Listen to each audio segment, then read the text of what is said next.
cette nouvelle séquence consacrée aux transitions, nous allons tout d'abord faire un focus sur les ETI. On résume souvent notre économie aux grands groupes, aux PME, TPE et aux startups. L'idée de cette table ronde qui va suivre est donc de donner la voix à ces véritables locomotives de l'économie française sur des grands enjeux, réindustrialisation, énergie, écologie, comment les ETI s'adaptent. Pour en parler, j'ai le plaisir d'avoir sur scène à mes côtés, Anne Delaroche, la responsable des affaires publiques et communication du groupe Sorégie, Didier Moaté, bonjour, le directeur général de la Banque Palatine, Marc Pénat, le PDG du groupe Pénat, et Marc Prikowski, le président du club des ETI de Nouvelle-Aquitaine, PDG de Seva Santé Animale et aussi élu à la CCI Nouvelle-Aquitaine.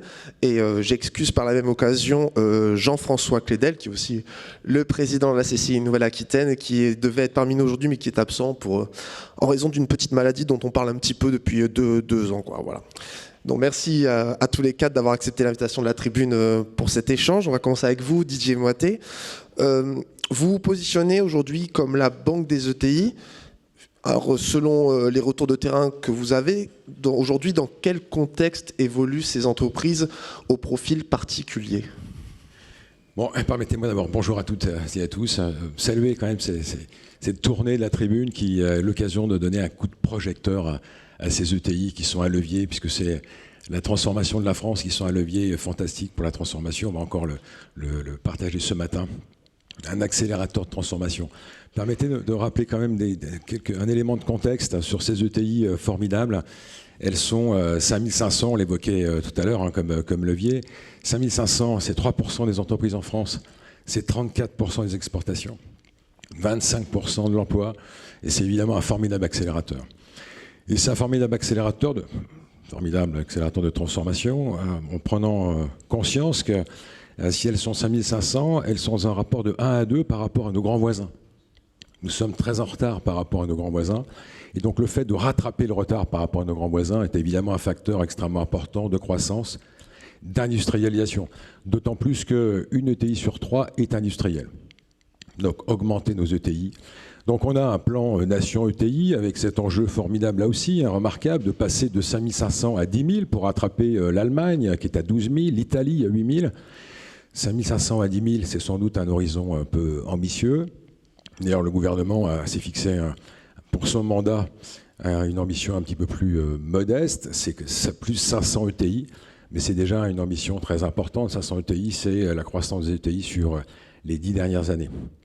Donc, on verra tout à l'heure, il y a aussi un sujet par exemple du foncier, on en parlera avec vous. C'est vrai que pour arriver à ces objectifs, il y a un sujet sur le foncier. Alors, absolument. Alors, pour rester sur le levier de transformation et d'industrialisation, on voit bien l'enjeu. Plus de TI, plus d'industrie. En même temps, quelle industrie voulons-nous pour la France demain ? Et on voit bien qu'on ne peut penser que l'industrie décarbonée. Aujourd'hui, on se félicite d'avoir, et tant mieux, hein, une empreinte carbone par personne en France d'environ 5 tonnes. Hein. L'Allemagne est à 10 tonnes. On voit bien qu'on est dans le même rapport entre le nombre de TI. On voit bien aussi qu'on est dans le même rapport sur ce que représente l'industrie dans le PIB. 10%. C'était 24% dans les années 80. C'est cette fameuse grande métamorphose hein, qu'évoque Jérôme Fourquet. Hein. C'est encore 20% en Allemagne. Donc on n'a sûrement pas envie de rattraper l'empreinte carbone de nos Allemands, de nos voisins allemands. Donc l'ambition, l'enjeu, et c'est, je crois, assez bien résumé autour de nous à cette table, c'est plus d'industrie, plus de TI, mais de réussir dans le même temps à une ambition qui se veut peut-être un peu contradictoire ou paradoxale, c'est une industrie décarbonée. Donc un paradoxe, mais c'est finalement une vraie opportunité pour nous, et évidemment pour un établissement comme le nôtre, d'être très acteur de cette transformation, d'accompagnement d'entreprises qui investissent, encore une fois ces ETI, et qui investissent dans des processus, dans des procédés, dans des produits qui sont et qui promeuvent une industrie décarbonée. Alors, justement, il y a quelqu'un sur cette table qui est sur une industrie, on va dire, peut-être pas moins décarbonée, mais en tout cas plus circulaire et une activité non délocalisable, qui tend à être sur une activité non carbonée. C'est vous, Marc Pénat. Peut-être vous présenter ce qu'est le groupe Pénat et donner quelques chiffres importants sur votre structure. Oui, bien sûr. Bonjour à tous. Effectivement, notre activité de recyclage industriel boucle la boucle de l'économie circulaire. C'est-à-dire que nous intervenons à la fois en amont des entreprises de production industrielle en leur fournissant de la matière première recyclée, et en aval, puisqu'on récupère les déchets et on extrait de ces déchets les matières premières nécessaires à l'industrie. Donc notre activité n'est pas délocalisable, puisque ce type d'activité nécessite du transport et des centres de tri. Et le fait d'être proche de la source de déchets est indispensable, à la fois pour diminuer l'impact carbone du transport, mais aussi pour assurer une production vraiment locale. Donc on est inscrit dans le territoire, l'activité du recyclage, enfin du traitement de déchets d'une manière générale, mais particulièrement du recyclage pour le développement durable, s'inscrit dans le territoire de manière locale, elle n'est pas délocalisable, et on va générer avec le recyclage de la matière première à partir des déchets. Alors, mon entreprise, nous sommes une affaire familiale, hein, nous sommes aujourd'hui 230 personnes, on a fait un peu plus de 100 millions de chiffre d'affaires l'année dernière. Nous traitons à peu près 1500 tonnes par jour de déchets que l'on transforme à 90% en matière première recyclée. Donc c'est vraiment une activité importante. Nous étions au départ sur l'activité de récupération de métaux non ferreux, puisque nous sommes une famille de métallurgistes. On a une petite fonderie dans la famille à Mérignac, qui n'est pas dans mon groupe, mais qui est dans la famille. Et de là, après, je suis parti, j'ai orienté l'entreprise vers le recyclage de tous les déchets, plus par conviction philosophique au départ que par intérêt économique. C'est-à-dire que moi, je suis passionné de botanique, d'écologie et de nature, d'une manière générale. Et je suis allé en Amazonie au début de ma vie, avant de venir travailler dans l'entreprise familiale, je suis allé voir la place que l'homme occupait dans l'écosystème amazonien. Et donc, c'est assez riche d'enseignements. Et ça fait appel un petit peu à l'hybridation qu'on disait tout à l'heure, où on peut arriver en comprenant l'écosystème, à faire des liens et des ponts avec le modèle économique qu'il faut que l'on construise aujourd'hui pour notre société durable. Donc, en allant en Amazonie, j'ai vu qu'il n'y avait pas de déchets. En Amazonie, tout est recyclé, puisqu'en fait, c'est que de la matière organique qui est transformée d'une manière ou d'une autre par les hommes et qui ensuite peut retourner dans l'écosystème. Donc je me suis dit, allons essayer de mettre ce modèle-là dans la société occidentale. Et donc, du coup, j'ai pris le pari que j'arriverais à me passer des décharges et que j'arriverais à recycler la totalité des matières que l'on collecte auprès de nos clients industriels. Et donc, petit à petit, nous avons développé beaucoup de thématique de recyclage, parce qu'évidemment on ne recycle pas le plastique comme on recycle les métaux ou comme on recycle le papier. Et donc nous, dans l'entreprise, nous avons une douzaine de secteurs différents qui vont du compostage des déchets organiques au broyage des déchets industriels pour faire du combustible, au recyclage des déchets électriques et électroniques. Voilà, on a un panel assez important de thématiques, de métiers en fait, parce que chacun est un métier différent sur les matières premières différentes. Donc c'est de belles perspectives pour la suite, vu votre positionnement.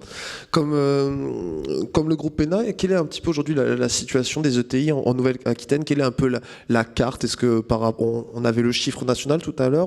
Quel est le poids de Nouvelle-Aquitaine sur cette carte nationale, on va dire, des ETI? Et comment vous en êtes venu à l'idée, il y a quelques années, de créer ce club des ETI? D'où est venu ce besoin d'être représenté? Alors, juste un point sur les ETI, effectivement, elles jouent un rôle absolument majeur, mais ce sont souvent des champions cachés. Donc pendant des années, on ne les a pas vus.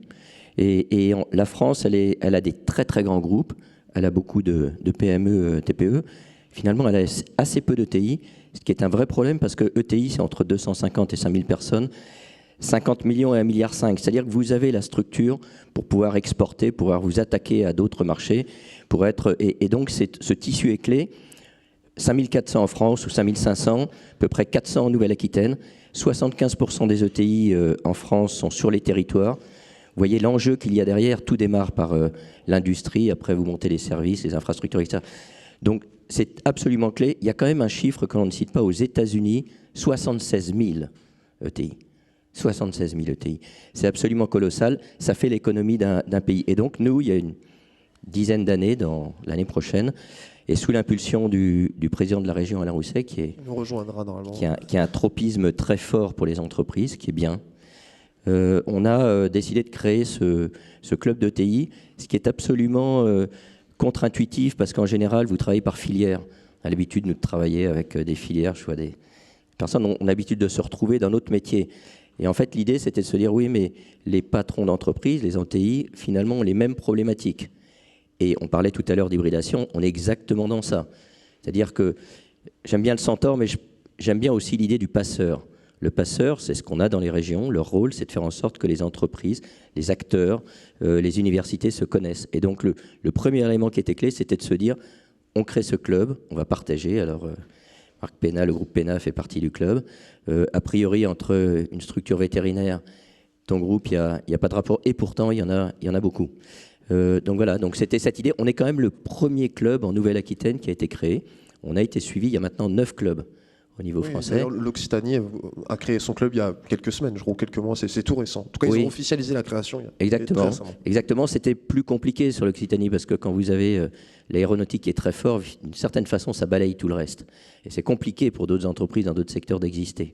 Donc voilà, l'idée, c'était ça. Juste une petite remarque sur ce que vous avez dit. Vous nous comparez, enfin, vous mettez en comparaison le nombre de TI en France et le nombre de TI aux États-Unis. Mais est-ce qu'on peut se comparer alors qu'en termes de superficie et de population, on n'a rien à voir avec les États-Unis?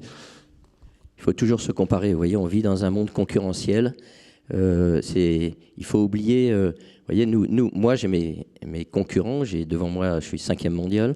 J'ai 5 entreprises. J'ai 3 entreprises américaines, une allemande. Donc, je regarde en permanence et ça me fait absolument pas peur de les challenger. Ça fait partie du jeu. Donc, bien sûr qu'il faut se comparer. Le marché pour les ETI, il est mondial. Et donc, il faut pas oublier que chaque pays, même en Europe, se bat pour son pays. Donc il ne faut pas être complètement innocent. On est souvent trop innocent. Non, c'est pas ça. C'est une bagarre en permanence. C'est très bien, il y a des règles, mais il ne faut pas l'oublier. Donc on doit être solidaires entre nous. On doit être solidaires. Moi, j'aimais bien l'image des agriculteurs. Ils ont une capacité à se remettre en cause qui est juste inimaginable. Et on a beaucoup à apprendre. Moi, je défends beaucoup le local. Comment finalement aider les voisins et d'une certaine façon, avec ses voisins, avec ses autres entreprises, avec le tissu économique, grandir ensemble.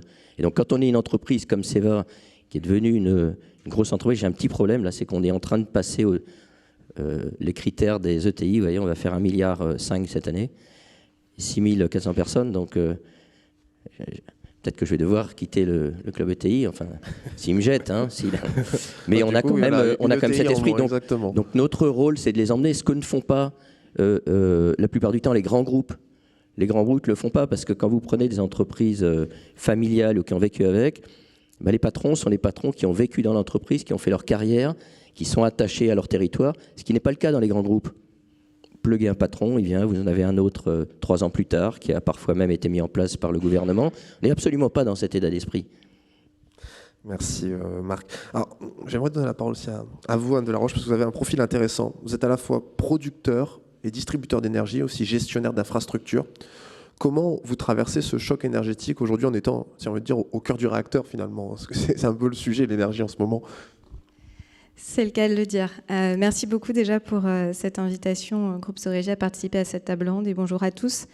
Donc pour planter un peu le décor, le groupe Sorégie, c'est un énergéticien intégré présent sur tous les métiers de la chaîne de valeur de l'énergie, effectivement, gestion de réseau, distribution gaz, producteur d'énergie renouvelable, fournisseur d'électricité, de gaz et de services énergétiques. C'est la première ETI de la Vienne, basée à Poitiers, 750 millions de chiffre d'affaires l'année dernière, 500 salariés. Et un objectif, une philosophie, être accélérateur de la transition énergétique dans les territoires. Cette proximité des territoires, elle est très importante pour nous puisque notre actionnaire majoritaire, c'est le syndicat Énergie Vienne qui regroupe plus de 200 communes du département. Alors effectivement, on est frappé depuis 1 an de plein fouet par la crise des prix de l'énergie, une crise qui s'est violemment accélérée au cours de l'été.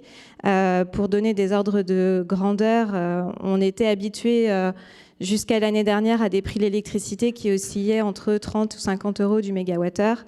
En août dernier, on passait les 1 000 euros du mégawattheure. La journée record de tous les records ayant été atteinte le 4 avril dernier, journée particulièrement froide, pourtant printanière, où on a tapé le plafond du marché à 3 000 euros du mégawattheure. Donc on est fortement exposé via notre filiale de fourniture d'énergie, Alterna Énergie, qui distribue de l'énergie, qui vend de l'énergie sur tout le territoire national, à cette crise. Alors, Alterna est un fournisseur responsable qui couvre à long terme les contrats de fourniture qu'il vend, mais on a toujours un petit delta au jour le jour de consommation qu'on doit adapter, des volumes qu'on doit aller racheter sur les marchés, c'est normal. Et vous comprendrez bien que quand les prix sont entre 30 et 50 euros du mégawattheure, ça va. Quand on atteint 3 000 euros, tout d'un coup, on est exposé à des risques financiers qui se comptent en millions d'euros. Donc, on a dû réagir très rapidement face à ce contexte extrêmement changeant, volatilité des prix, niveau de prix extrêmement haut, et puis un contexte aussi réglementaire qui est très changeant. Donc, notre direction générale a réagi en fait dès l'été, dès le mois de juillet, en mettant en place un plan de crise. On a tout misé sur la sobriété, on a complètement changé de braquet. Donc on n'a pas, le groupe Sorégie n'a pas attendu le plan national sobriété du gouvernement pour parler de sobriété. Et en fait, on a... Personne ne l'a attendu, mais ils ne l'ont pas compris. Voilà. Mais c'est pas grave. Donc on a complètement revu notre politique commerciale en fait, vraiment en accent tout sur la sobriété. Dans notre politique commerciale, on se l'est appliqué aussi à nous-mêmes. Et c'est vrai qu'être une ETI dans ce cadre-là nous a beaucoup servi, nous a apporté une certaine agilité. On reviendra justement sur les mesures que vous avez mises en place un peu plus concrètement dans quelques minutes. Alors Marc, on parle justement de beaucoup de délestage tournant en ce moment. C'est un peu les scénarios qu'on évoque, qui sont beaucoup évoqués même, pour passer l'hiver et préserver nos ressources énergétiques, ou en tout cas éviter une surchauffe du réseau de distribution. Alors comment vos adhérents du club ETI se préparent à cette éventualité? J'ai envie de dire à court terme, on évoquera le long terme tout à l'heure, notamment avec le témoignage des deux ETI qui sont parmi nous, mais sur le court terme, qu'est-ce que vous disent les ETI? Je pense qu'il y a autant de cas que d'entreprises. Alors il y a d'abord des entreprises qui sont trouvées dans des situations absolument impossibles, avec ils n'avaient pas de contrat sur le moyen terme, avec des prix qui s'envolaient, et dès qu'ils tournaient la clé de l'usine, finalement ils perdaient de l'argent. Donc ces entreprises sont quand même arrivées pour beaucoup à renégocier leurs contrats, à se retrouver dans des meilleures situations. Il y a quand même une aberration, vous voyez, quand vous êtes aux États-Unis, on considère que l'énergie, en tout cas l'électricité, est vitale. Donc, elle est réglée par l'État. Et vous n'avez pas ces flux de coûts comme vous l'avez chez nous. D'imaginer que le prix libre de l'énergie est basé sur le dernier kilowattheure produit par du gaz, c'est une hérésie.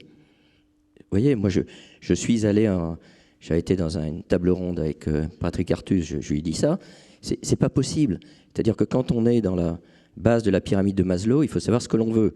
On veut avoir de l'énergie à un coût raisonnable pour les personnes, on veut de l'alimentation à un coût raisonnable, on veut aujourd'hui pouvoir traiter les personnes quand elles sont malades.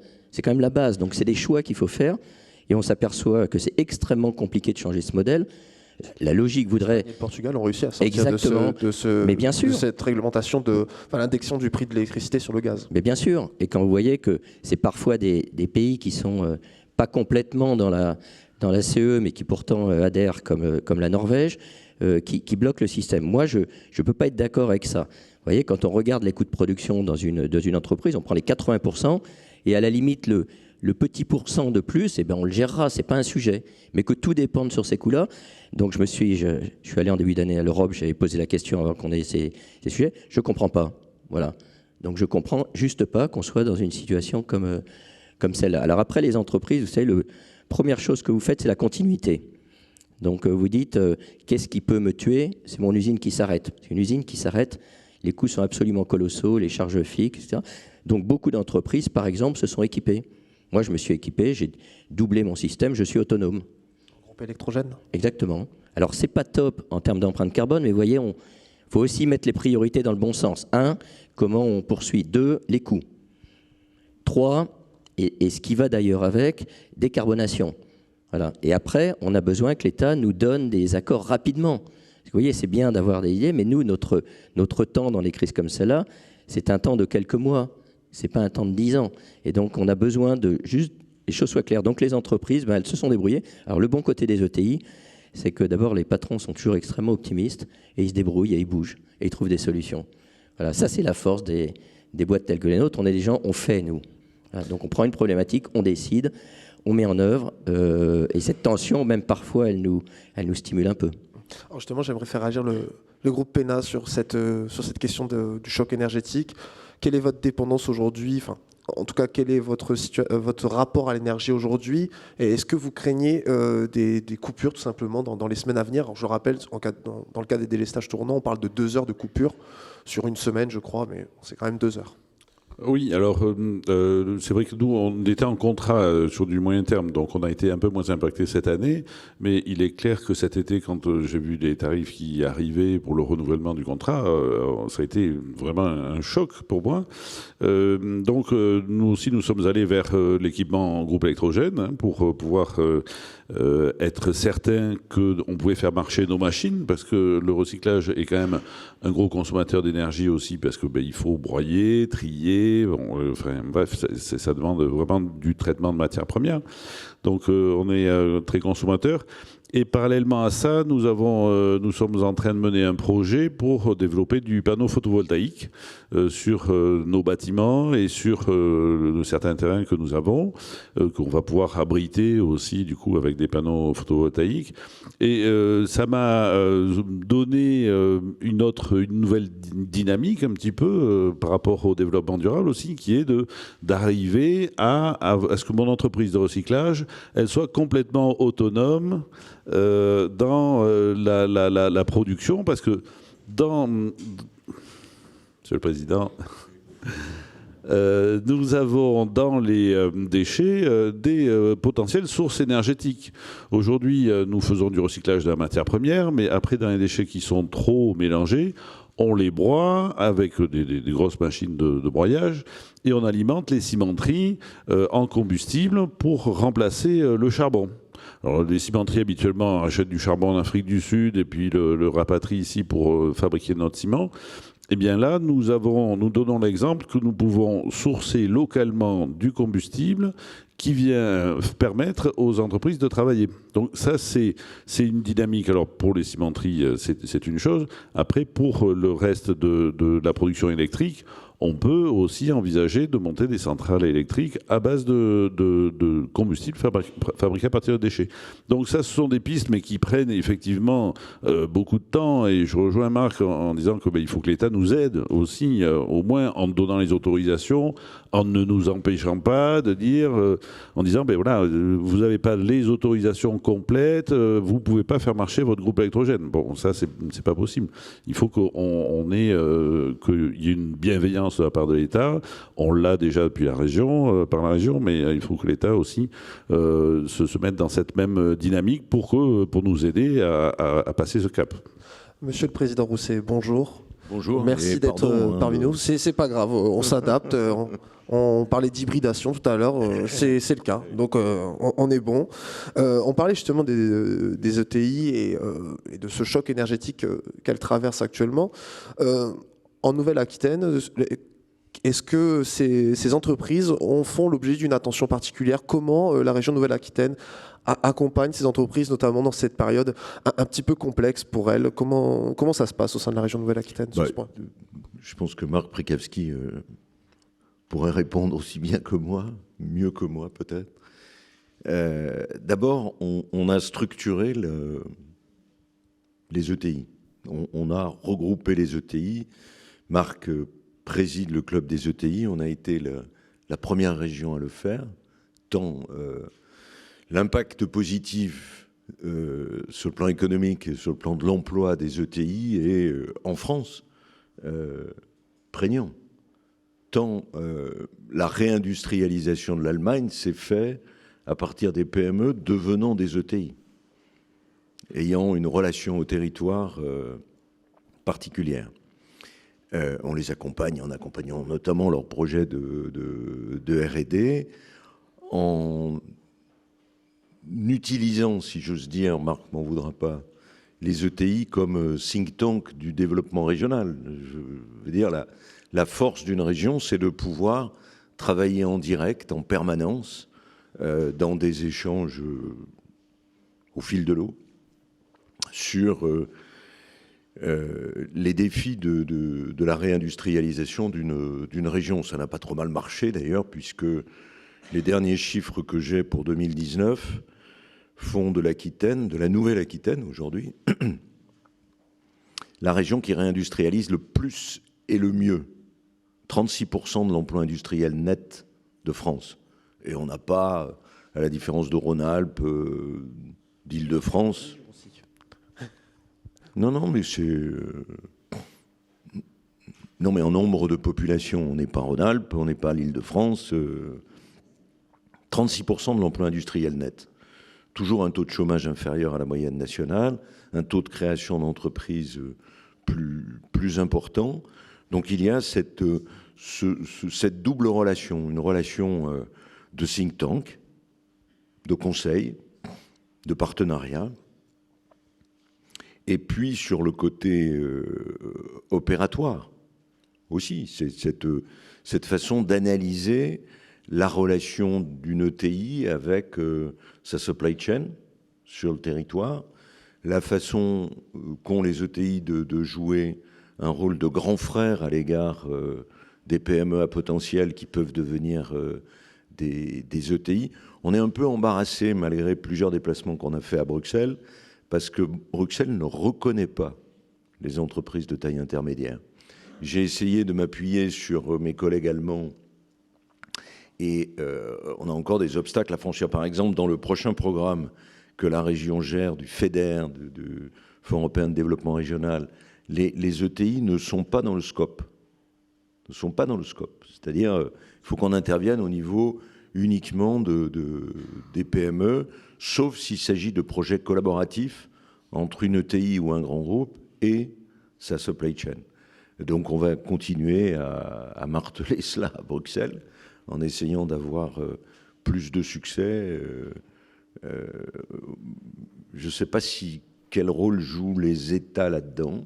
Je ne comprends pas bien pourquoi l'Allemagne, qui est marquée par ses succès au travers du Mittelstand, ne nous suit pas. Mais ça, on a un blocage là-dessus. Ça sera l'un de vos chantiers, je suppose, sur le mandat à venir. En tout cas, ça sera l'une de vos missions par rapport aux... C'est un chantier permanent. Vous savez, si vous n'êtes pas obstiné, si vous ne montez pas le rocher de Sisyphe en se disant qu'il ne redescendra pas plus bas, faut faire un autre métier que le mien, quoi.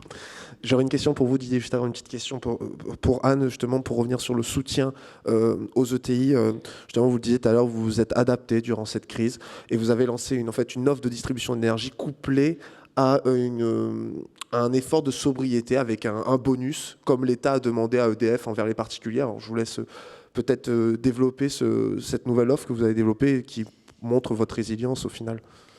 Oui, effectivement, quand je disais tout à l'heure qu'on a tout misé sur la sobriété, on a en fait lancé dès le 1er septembre une offre pour nos clients. Alors, très majoritairement, nos clients sont professionnels, pour Alternat Énergie, une offre de sobriété. Le principe est simple, à partir du moment où vous atteignez 10% d'économie d'énergie, on vient rémunérer ces économies d'énergie, puisqu'on est juste parti du constat qu'aujourd'hui, la seule valeur qu'on pouvait trouver, pour les fournisseurs comme pour les clients et pour le système dans son ensemble, pour éviter les délestages, elle était dans la réduction de la consommation.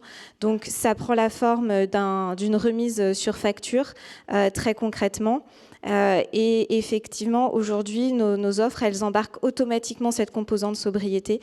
C'est quelque chose qui restera, je pense, après la crise. Et on va même plus loin, puisqu'il ne s'agit pas seulement de fixer un objectif à nos clients, il faut aussi les accompagner dans cette démarche pour qu'ils aient des résultats à très court terme. Donc, on a mis en place tout un système de coaching pour leur donner les bons conseils, leur donner les bons éco-gestes en fonction de leur activité, c'est pas la même chose dans le tertiaire que dans l'industrie, bien évidemment. Et c'est vrai qu'on a aussi en tant que TI, cette proximité avec notre clientèle peut-être qui nous permet de leur apporter un suivi plus individualisé, de mettre à leur disposition aussi, s'ils le souhaitent, des outils de suivi de leur consommation. Et on voit que ça marche. C'est quoi les premiers chiffres de cette offre au final ? Alors, je vais prendre beaucoup de pincettes parce que c'est difficile de faire une moyenne. On a des cas extrêmement différents. Mais on voit, surtout nos clients, grosso modo, une fourchette d'économie d'énergie depuis le 1er septembre entre moins 8 et moins 20%. Ce qui est quand même un très beau résultat. Ce qui est les tendances, au final, ce matin, le réseau d'énergie français, j'ai oublié l'acronyme, excusez-moi, mais a annoncé que la semaine dernière, on a consommé moins 7,4% d'électricité que la même semaine, un an plus tôt. Didier Moaté, on dit souvent dans le débat public, l'État, les collectivités locales, que les entreprises doivent prendre leur part à l'effort dans la transition écologique, ce qui n'est pas faux, mais ça coûte cher. Il y a beaucoup de chiffres qui passent. Plusieurs centaines de milliards, parfois ça dépasse on parle de milliers de milliards. Mais comment vous les encouragez à investir cette voie de la transition écologique, surtout que c'est des investissements de long terme généralement et on ne voit pas les effets tout de suite? Alors peut-être 2 éléments de réponse. Un, je voudrais insister sur, encore une fois, le moment et l'ampleur du choc. Donc le moment, on l'a évoqué, on est en France 2030, nation ETI. Notre table ronde, c'est sur la relocalisation, l'industrialisation. Le choc quand même qu'on est en train de vivre, c'est aujourd'hui, l'énergie, c'est en moyenne, dans l'industrie, 4% des coûts de production, 4-5%. Quand ces coûts-là sont dans un rapport de 4 à 5, vous voyez ce que ça peut, et en quoi ça peut percuter le modèle de nos ETI, de nos industries, et en quoi ça peut remettre en question cette dynamique. On parlait tout à l'heure de la concurrence américaine, on voit bien qu'on se retrouve dans des situations où finalement nos concurrents, dans d'autres régions du monde, qui sont les concurrents de nos ETI, se retrouvent évidemment dans des situations beaucoup plus privilégiées, avec le risque de délocalisation. C'est ce qu'on vit en ce moment, d'où la mobilisation de tous et toutes pour faire en sorte que malgré les capacités d'adaptation formidables de nos ETI, on passe cet obstacle. Alors évidemment, nous, les banquiers, c'est notre métier que d'accompagner ces transitions, c'est non seulement les accompagner, mais de les rendre possibles. C'est notre métier de les rendre possibles. Donc aujourd'hui, compte tenu de l'évolution, de l'accélération sociétale, des clients, des épargnants qui veulent du vert, des entreprises qui transforment leur modèle, le monde du financement en général s'adapte lui aussi et verdit de plus en plus ses financements. On flèche et on essaie de bonifier tout ça, tout ce qui est financement qui accompagne les transitions écologiques. Donc chacun y va de programmes de financement et qui permet de flécher ces investissements et les bonifier. Et puis vous avez de plus en plus, parce que c'est une vraie demande des ETI, d'intégrer dans leurs composantes d'investissement des engagements vers la transition écologique. Et on encourage, on promeut ces engagements qui peuvent ne rien avoir, si je puis dire, avec l'investissement en tant que tel. J'investis dans une nouvelle unité de production. Je prends des engagements chez vous, chez Seva, que dans mon entreprise, je vais réduire mon empreinte carbone, je vais recycler davantage. Bref, je vais prendre des engagements qui sont liés à mon empreinte carbone dans mon entreprise. Et nous faisons en sorte de bonifier les financements en conséquence. Ce sont des bonifications qui sont tout à fait significatives, qui peuvent représenter entre 10, 20, 30, jusqu'à 50 BP. Donc il y a vraiment un encouragement. Ça participe, si je puis dire, de la mobilisation en général, en termes de sens, en termes de transformation, pour une économie toujours plus décarbonée. Dans cette quête à la transition écologique, à l'économie d'énergie, à la Rousset, au-delà des ETI, comment votre collectivité accompagne le tissu des entreprises? Est-ce qu'il y a eu des mesures mises en place de manière exceptionnelle ces derniers mois, ces dernières années sur ces questions de la transition écologique, de l'économie d'énergie? Alors ça fait plus de 12 ans qu'on travaille sur le climat. On a d'abord mobilisé plus de 450 scientifiques, à la fois sur le réchauffement climatique, puis sur la biodiversité, qui fait l'objet d'une grande conférence à Montréal ces jours-ci, avec de vrais défis. Chaque fois qu'on accompagne une entreprise, il y a bien entendu une attente globale. L'attente sur les investissements et l'attente sur la transition climatique et l'attente sociale, avec la création de l'usine du futur qui a démarré dans l'ex-Aquitaine, à Bordes, à côté de Pau, chez Turboméca, on s'est aperçu que repenser l'usine, c'était faire bondir sa compétitivité.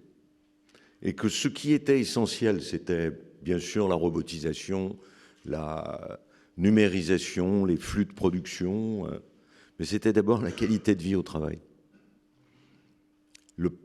Pour faire bondir la compétitivité d'une entreprise, Turboméca, ça a été de 50%. Donc dans les débats nationaux qu'on a aujourd'hui, j'avoue que je ne m'y retrouve pas, je le dis au MEDEF régulièrement, je le dis au gouvernement, il y a besoin de retrouver une stratégie sur la qualité de vie au travail. Et on est entre 30 à 50% de productivité en plus.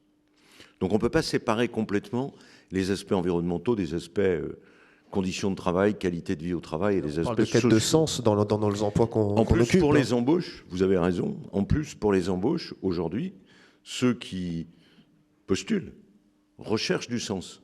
Et si l'on veut conserver la compétence, qui est un vrai problème pour le monde industriel aujourd'hui, on le voit bien dans le nucléaire, il y a eu une perte de compétences à un moment donné, ça suppose que l'entreprise offre du sens.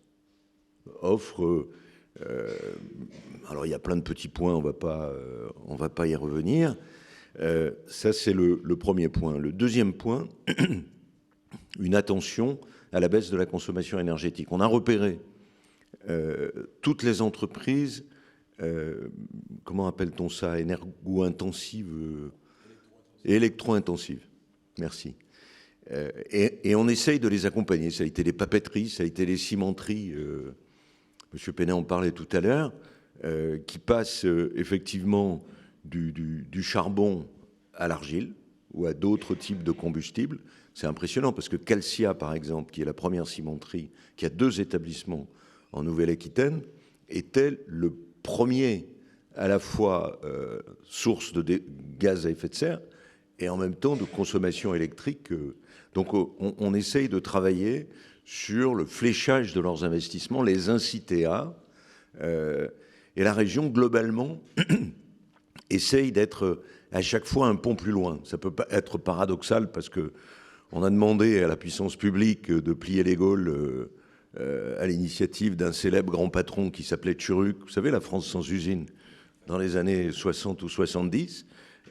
Nous, on s'est inscrit, alors peut-être, cela vient-il de mon histoire personnelle, mais on est, je crois, dans une relation qui est une relation indépendante, mais une relation co-construite, une relation, comment dire, très productive dans le long terme. J'ai d'ailleurs pris l'initiative de réunir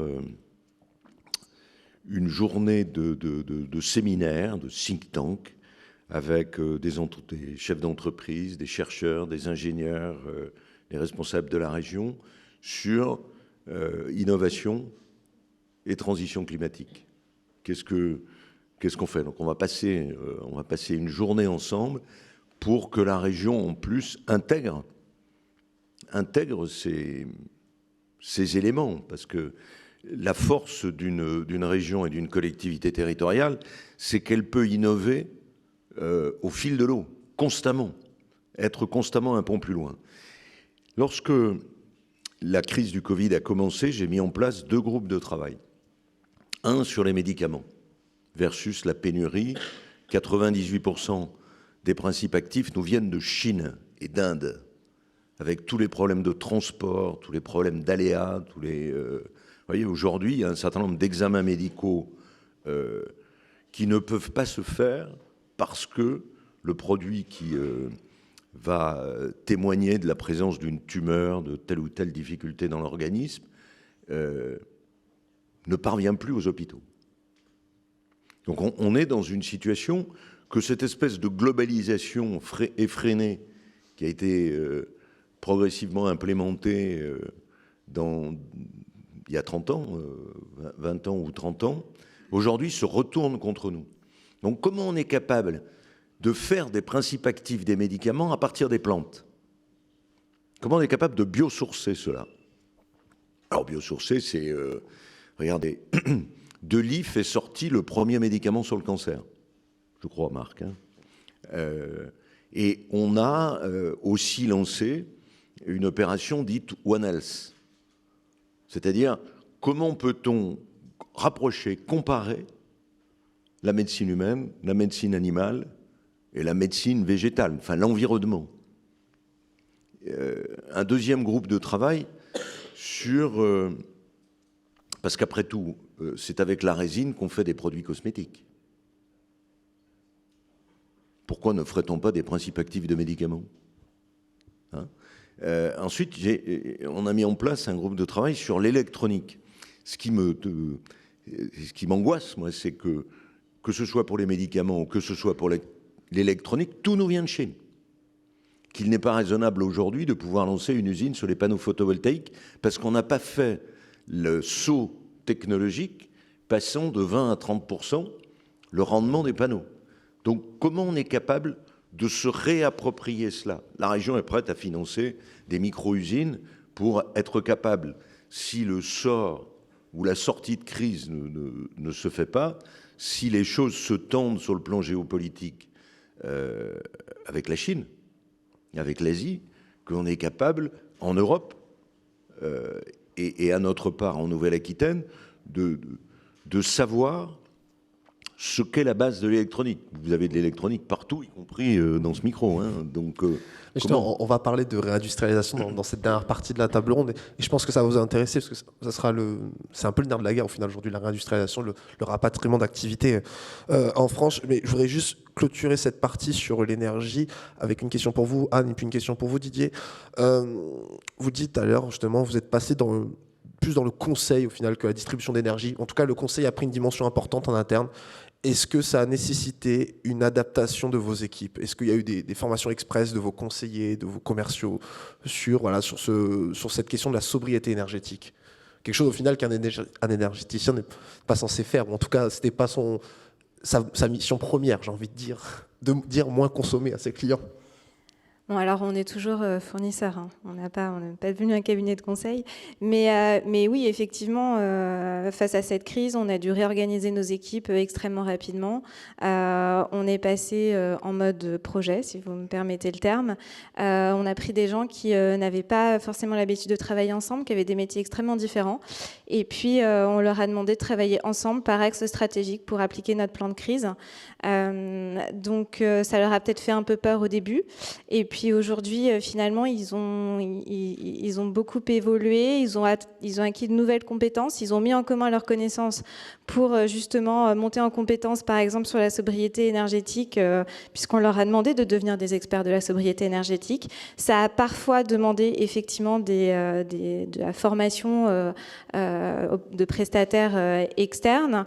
Mais voilà, c'est cette agilité aussi qui nous a permis d'embarquer les collaborateurs. Et aujourd'hui, finalement, on a des gens qui ont acquis de nouvelles compétences en dehors de leur cœur de métier à l'origine. Et c'est extrêmement enrichissant. Et c'est vrai qu'on s'est réorganisé en interne comme ça, de la même manière qu'on a mis l'accent aussi sur d'autres activités qu'on développe plus rapidement, comme par exemple l'autoconsommation, les boucles locales d'énergie, tous ces nouveaux modèles qui protègent contre la volatilité des prix, contre des prix de marché extrêmement élevés, qui en plus ont une dimension citoyenne et qui permettent de partager les retombées économiques avec l'écosystème local. Donc sur ces deux points de vue-là, finalement, on s'est réorganisé extrêmement rapidement. Et puis on a aussi nous-mêmes fait de très gros efforts de sobriété et on a testé sur nous-mêmes ce qu'on a ensuite aussi proposé à nos clients. Le rendu, c'est bien. Et le rendu, vous en demandez pas trop. Non, le rendu est plutôt excellent puisque pour le groupe Sorégie, sur son siège qui en fait concentre 80% de la consommation, depuis le 1er septembre, on a moins 33% de consommation d'énergie. Donc ça marche. Alors, Marc tout à l'heure parlait justement de cette résilience propre aux ETI. Didier, est-ce que c'est quelque chose que vous retrouvez dans les dossiers des ETI que vous gérez avec la Banque Palatine? Est-ce que cette résilience est commune aux ETI? Est-ce que c'est un point au final qui les caractérise? résilience. Moi, j'aime pas trop le terme de résilience. J'ai toujours un petit côté un peu négatif. C'est plutôt de capacité d'adaptation. C'est ça qu'on les reconnaît finalement, leur capacité à affronter des défis incroyables, à trouver des solutions. Et c'est d'ailleurs tout l'intérêt, la noblesse pour le coup de notre métier, que de ne pas proposer une solution, mais autant de solutions que nous avons de problématiques qui nous est présentées, entre celle de Marc, entre la vôtre. On est sur des problématiques différentes qui appellent des solutions différentes. Et c'est ce qui nous permet, dans un contexte quand même extrêmement troublé, de garder cet optimisme dans l'action quand on travaille tous les jours aux côtés de ces entreprises. Le président Alain Rousset parlait de cette quête à la réindustrialisation. Marc, vous, dans le club des ETI de Nouvelle-Aquitaine, est-ce que vous me disiez les entreprises se plaignent d'un manque de foncier, en tout cas rien que pour le développement de leur activité, on va dire, du quotidien. Donc dans cette volonté de rapatrier l'activité en France, est-ce que ce manque de foncier est un véritable frein aujourd'hui ? Comment elles le vivent, ce point particulier du foncier ? C'est un constat des entreprises, c'est un constat des communautés de communes. Il y a des entreprises qui veulent s'implanter, elles ne le peuvent pas. Simplement parce que, évidemment, on a un sujet de biodiversité, on a un sujet de... Une saturation aujourd'hui ou pas ? Non, mais pas du tout. Non, mais il y avait des zones géographiques où il n'y a pas d'entreprise et il faudrait des entreprises. Il y a un moment, quand le tissu local, les infrastructures ne sont pas là, vous n'avez plus les hôpitaux, vous n'avez plus les lycées, c'est extrêmement compliqué de faire venir des entreprises. Et en même temps, il faut arriver à casser ça. On a vu à quoi ça menait avec les Gilets jaunes. Et la diagonale du vide, il faut réindustrialiser et ça démarre par les entreprises. Le problème aujourd'hui, c'est que vous n'avez pas de terrain disponible. C'est hyper compliqué. Vous allez dans les communautés de communes, moi je suis sur le Libournais, vous allez voir, il n'y a pas de terrain disponible. Donc il y a des entreprises qui cherchent des terrains. Ouais, le sujet de l'artificialisation. Donc il faut aller plus loin. C'est-à-dire que les SCOT vont être revus, les PLU, il faut aller plus loin. Il faut offrir des solutions. Et des solutions, c'est il faut... vous voyez, il y a parfois des très grands parkings, etc. Il faut mettre des choses à étage, donc il faut aller plus loin pour offrir des solutions.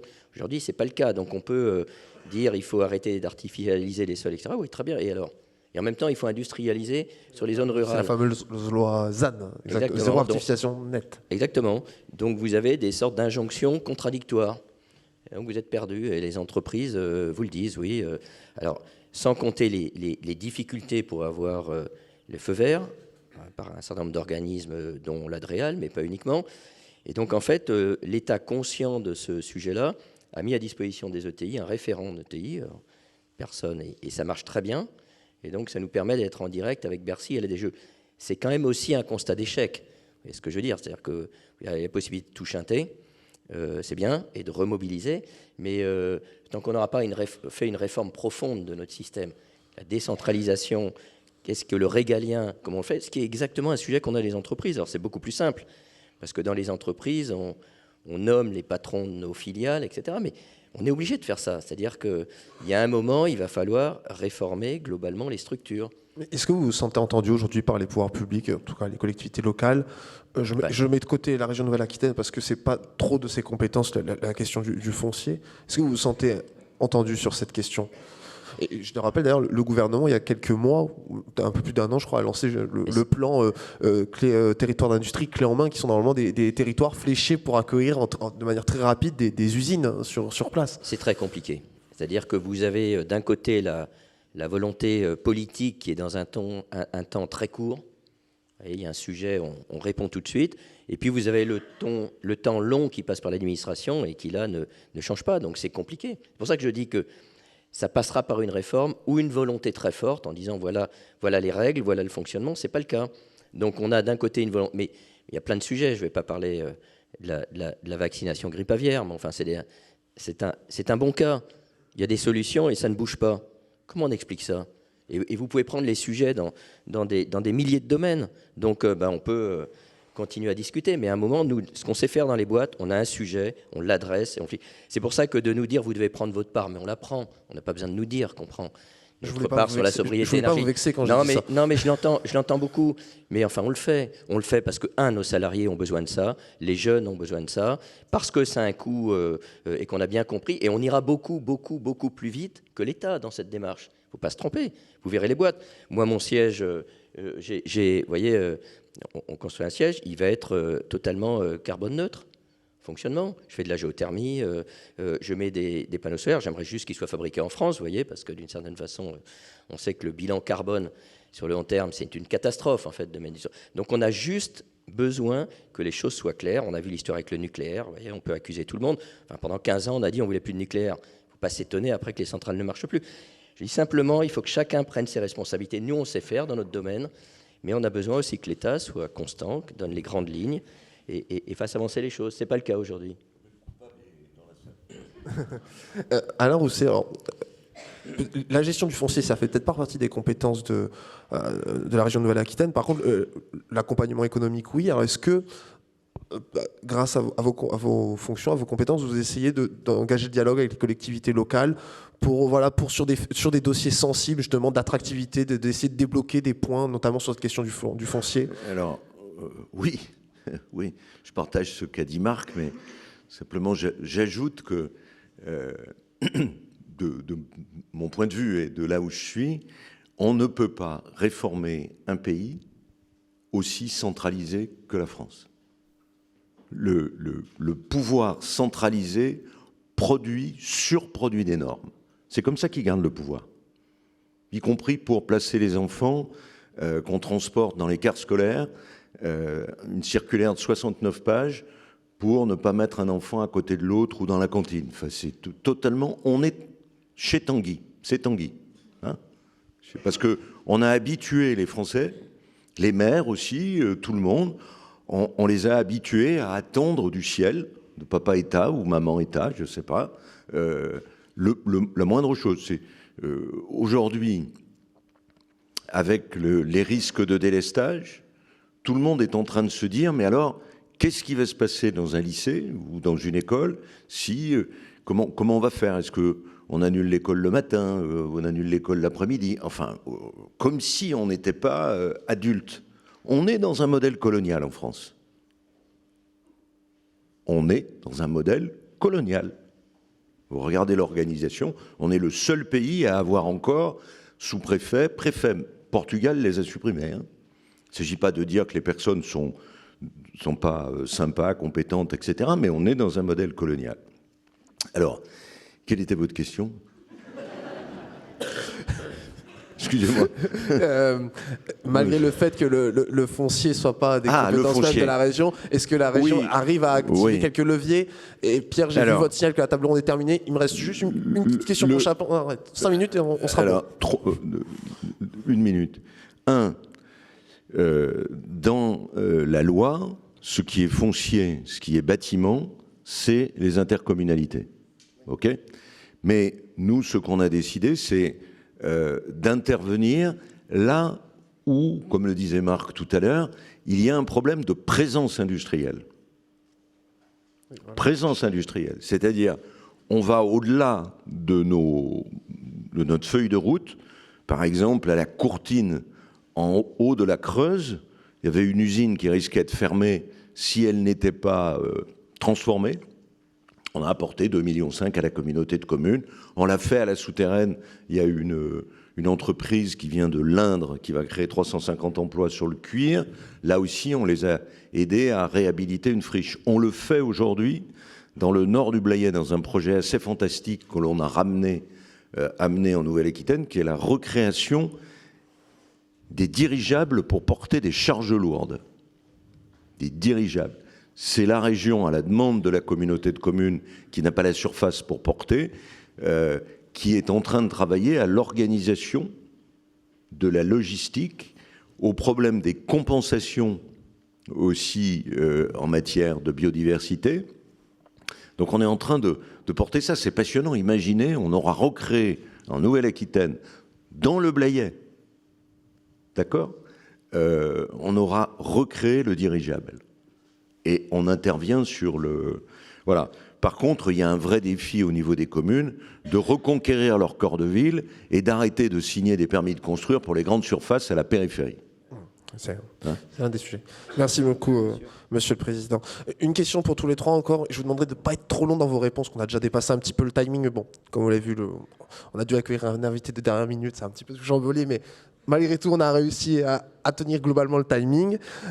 Didier Moaté, justement, quand on parle de réindustrialisation, est-ce que le choc énergétique est un frein dans ces opérations? Vous, dans les entreprises que vous accompagnez, est-ce que ça a mis à mal certains équilibres économiques de certaines opérations? Là, c'est un peu le principe de réalité, hein. C'est le choc de l'énergie, c'est le choc de l'inflation, c'est le choc des taux, tout ça étant très lié. Et évidemment, ça met beaucoup d'incertitudes quand on se projette. Et donc oui, on assiste aujourd'hui à un frein, pour ne pas dire à une pause, à des chefs d'entreprise qui se projettent et qui revisitent leur modèle et qui, le temps de comprendre comment tout ça va pouvoir être absorbé dans leur modèle, temporisent un peu dans leurs investissements. C'est une des grandes questions qui est posée sur le PIB 2023. Et nous, on le voit chaque jour, en ce moment en tout cas. Anne, dans les entreprises que vous accompagnez, notamment celles qui ont parfois des projets de nouveaux sites, aujourd'hui, quel choix de consommation elles font, enfin en tout cas de construction de leur consommation elles font? Est-ce qu'il y en a beaucoup qui tendent vers l'autonomie de plus en plus, justement, de par ce qu'on vit ces derniers mois? Quelle est la tendance du marché aujourd'hui? Oui, alors notre agilité de TI, c'est effectivement aussi d'accélérer aujourd'hui l'accompagnement des projets d'autoconsommation, tout ce qui est basé sur l'énergie partagée, les boucles locales d'énergie, et effectivement qui sont un peu aujourd'hui un bouclier tarifaire aussi qui protège des niveaux des prix, de la volatilité, qui embarque l'écosystème local. Et ça, nous, on y croit au groupe Sorégie d'aussi travailler avec des prestataires locaux. Donc ça fonctionne très bien. On le fait par exemple à La Rochelle sur le quartier Atlantec. On investit dans les installations de production d'énergie. On commercialise l'énergie auprès des consommateurs qui sont des consommateurs industriels. Il faut une mixité d'usage pour que ça marche, hein. Donc il faut un industriel, il faut des logements, il faut des bureaux, des établissements de formation. Mais oui, ces nouveaux modèles innovants, ils fonctionnent et il y a une vraie demande de la part des acteurs. Merci beaucoup, Anne. Alors, le mot de la fin sera pour vous, Marc. En tant que dirigeant d'entreprise, comment vous vivez cette période de multicrise on parle des PGE, on parle du Covid, on parle du choc énergétique. Et comment vous vous projetez sur 2023 ? Quel est votre ressenti, chef d'entreprise ? Est-ce qu'il est impossible d'être optimiste ? Ma question est volontairement provocatrice, mais... Alors, je crois, comme le disait Marc tout à l'heure, je crois qu'il faut que nous, chefs d'entreprise de TI, il faut être super optimiste, quoi. Donc ça, c'est une base. Donc on s'adapte toujours. Alors moi, dans mon métier, il y a des déchets nouveaux, donc on est habitué culturellement à s'adapter et à trouver des nouvelles solutions. Ça fait partie de notre quotidien. Aujourd'hui, c'est vrai qu'on a eu pas mal de crises qui se sont cumulées, mais voilà, notre sens, alors l'avantage dans mon entreprise, qu'on a le sens du développement durable qui est prégnant vraiment, puisque c'est génétiquement, pratiquement dans notre activité que nous sommes dans le développement durable, mais on a une capacité d'adaptation et de décision très rapide. Vous voyez, entre le mois de juillet où j'ai compris que l'électricité allait partir à un niveau complètement extraordinaire, et aujourd'hui, j'ai acheté des groupes électrogènes, je suis sur un plan de panneaux photovoltaïques pour faire de l'autoconsommation, on est en train de construire les dalles pour mettre les groupes électrogènes, enfin ça y est, c'est parti, ça fait 3 mois, on s'est adapté. Et la même chose quand le Covid est arrivé, on s'est adapté, on a mis du télétravail. Donc ça, on a une grande agilité à ce niveau-là, et je pense que c'est ça qui est la garantie de notre survie aussi. Merci beaucoup, Marc. Merci beaucoup à tous les 5, encore une fois, d'avoir accepté l'invitation de la tribune.